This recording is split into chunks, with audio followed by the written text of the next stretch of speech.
আসার এবং বসার তৌফিক দিয়েছেন। আমরা সকলে অন্তর থেকে শুকরিয়া আদায় করি আলহামদুলিল্লাহ। দরুদ ও সালাম ফেরত করছি মানবতার মহান শিক্ষক আকাই নামদার তাজদারে মদিনা সরকার ও আলম হযরত মুহাম্মদ সাল্লাল্লাহু আলাইহি ওয়াসাল্লাম মাগফিরাত কামনা করছি সমস্ত সাহাবায়ে সম্মানিত শিক্ষক মণ্ডলী এবং ছাত্রছাত্রী, ওরা সকলে কেমন আছে? আলহামদুলিল্লাহ।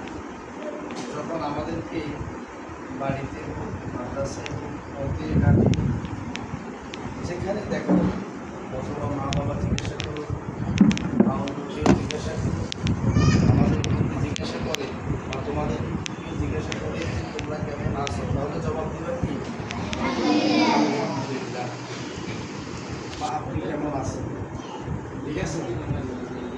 তাহলে এরপরে এই কারোর সাথে যদি দেখা হয় মাদ্রাসায় অথবা পথে অথবা বাড়িতে, তখন সর্বপ্রথম আমরা তাদের সাথে যে আচরণটা করবো সেটা কী করবো? সালাম।